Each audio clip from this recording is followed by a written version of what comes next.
Tekrar kanalıma hoş geldiniz. Bu videomuzda orkidenizin sürekli çiçek açmasının sırrı nedir ondan bahsedeceğim.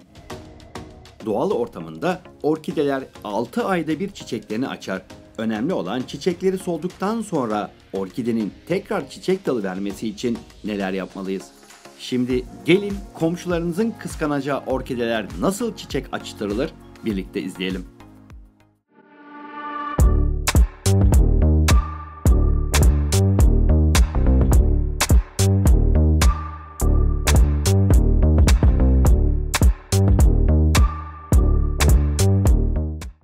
Çiçekleri ve çiçek dalı kurumuş, bir hayli yorgun düşmüş olan orkideyi saksısından çıkarın ve ilk aşama olarak kök bakımını yapın. Öncelikle çiçek dalını kontrol edin. Bu çiçek dalı tamamen kurumamış olsa idi, dibinden itibaren 3. boğumun biraz üstünden kesip, kestiğiniz yere de toz tarçın sürerek dipte kalan dalın tekrar çiçek dalı veya keyiki vermesini sağlayabilirsiniz. Ancak bu tamamen kuruduğundan kökten kesiyoruz. Şimdi orkidenin yaşlanmış ve ömrünü bitirmiş olan köklerini kesip diri olan kökleri ile yapraklarını daha iyi beslemesini sağlayacağız. Dikkatlice kökleri birbirinden ayırın. Arada bu şekilde çürümüş olanları orkideden ayırın. Kuru, içi boş ve çürümüş olanları kesin.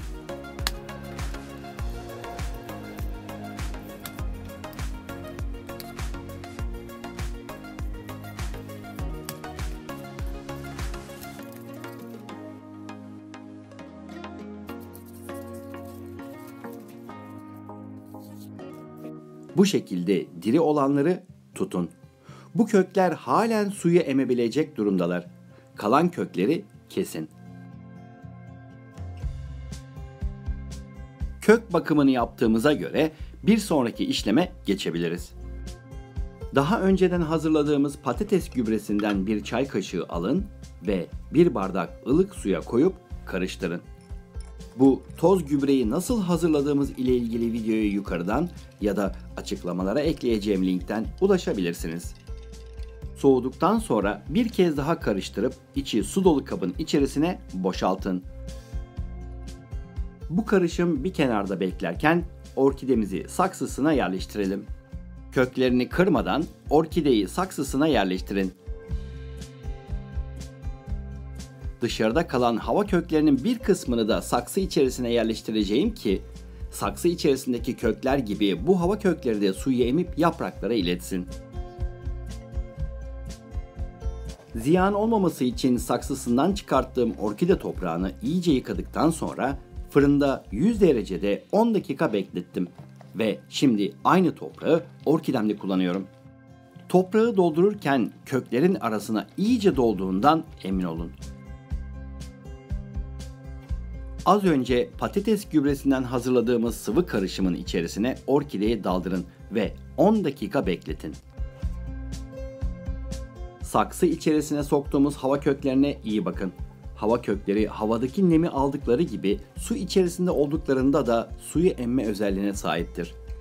Bu arada bu patates gübresinin içerisinde demir, fosfor ve potasyum vardır. Bitkinizin köklenmesini ve çiçek dalı vermesini teşvik eder. Suyunu iyice süzdükten sonra kabına tekrar koyabilirsiniz. Ancak işimiz burada bitmiyor. Saksı içerisindeki kökleri beslediğimiz gibi saksı dışında kalanların da beslenmesi gerekir. Orkideyi evimizde kapalı ortamda yetiştirdiğimizden havada bitkinin ihtiyacı kadar nem olmayacaktır. Az önce köklere verdiğimiz patates gübresinden haftada bir hava köklerine ve yapraklara erken saatlerde püskürtün. Doğal ortamında sabah çiğini ve havadaki nemi almak için sabah erken saatlerde orkide yapraklarının altındaki gözenekler açıktır. Biz de bunu bildiğimizden sabah erken saatlerde yaprakları ıslatırsak orkideniz daha iyi beslenir. Erken saatlerde ıslatmanın diğer bir avantajı gün içerisinde yaprakların kuruması daha rahat olur. Bu bakımla yorgun düşmüş olan orkide kısa zamanda toparlanıp yeniden çiçek dalı verecek enerjiye sahip olur. Burada gördüğünüz gibi yaklaşık 3 ay içerisinde yeniden çiçek dalını vermeye başladı. Bunun çiçek dalı olduğunu nereden anlarız? Hava kökünün sadece ucu yeşil ve gövdesi gri iken çiçek dalının ucu dahil tamamı yeşildir. Hatta hava kökünün ucu sivri, çiçek dalınınki de küttür. Patates gübresi ile çiçek dalını çıkartmayı teşvik ettik. Şimdi ise çiçek açmasını teşvik eden fosfor gübresini vermemiz gerekiyor. Köklerini sıvı gübreye daldıracağımızdan kök rengini kontrol edelim. Kök rengi yeşil değil, gri ise köklerin suya ihtiyacı var demektir. İşleme başlayabiliriz. Eğer kök rengi yeşil ise bu işlem için kök renginin gri olmasını bekleyin. Doğal fosfor gübresini salatalık kabuklarından elde edeceğiz. Salatalık kabuklarını soyun. Bir kaba koyun ve içerisine su doldurun. Hava sıcaklığına göre 3-4 gün bekletin. Suyun rengi bu şekilde yeşil olduğunda gübreniz hazır demektir. Sıvı fosfor gübresini bir kaba boşaltın. Dut yaprağından hazırladığımız kalsiyum gübresinden bir tatlı kaşığı toz gübreyi bir kaba koyun. Sütten 20 kat fazla kalsiyum içeren bu gübreyi nasıl hazırladığımızı yukarıdan ya da açıklamalara ekleyeceğim linkten izleyebilirsiniz.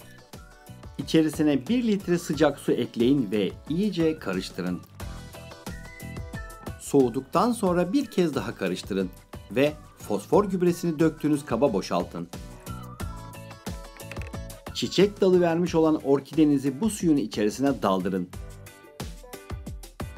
Yaklaşık 10 dakika suda bekleyen orkidenin kök rengine baktığımızda koyu yeşil olduğunu görüyoruz. Yeterli suyu emmiş. Yaprak rengiyle aynı tona gelmiş. Suyunu süzün ve kabına yerleştirin. Köklerden fosfor gübresini verdiğimiz gibi şimdi de yapraklarından demir, fosfor ve potasyumu patates gübresiyle vereceğiz. Bir tatlı kaşığı toz gübreyi kaba koyun ve üzerine 1 litre sıcak su ekleyin. İyice karıştırın ve bir tülbent yardımı ile süzün ki sprey şişesinin ağzını tıkamasın. 15 günde bir yapraklarına yine aynı şekilde erken saatlerde uygulayın. Bu işlemler çok uzun diyenleriniz olacaktır. Ancak düzensiz beslenen bir insanın sağlığı nasıl bozuluyorsa bitkiler için de bu geçerlidir. Yanlış işlemler ve özellikle yanlış sulama yapmak yerine sadece 15 günde bir bu işlemleri yapıp harika orkideler elde edeceğinizi düşünürseniz bence değer. Yapraklarını sulama işini kışın yapıyorsanız yapraklarını kurulamayı unutmayın. Bu kadar bakımdan sonra orkideniz size istediğini verecektir. Çiçek dalının hızlıca geliştiğini göreceksiniz. Bitkinizin çiçek açması için fosfora ihtiyacı olduğunu sakın unutmayın ve gücünü kaybetmemesi için desteğe devam edin. Sadece su yeterli değildir. Siz çiçeğinizi sevip ona ilgi gösterirseniz o da size bunun karşılığını güzellikleri ile sunacaktır. Bir videonun da sonuna geldik. Bu videoyu paylaşın ki herkes görsün ve altına yorum yapın.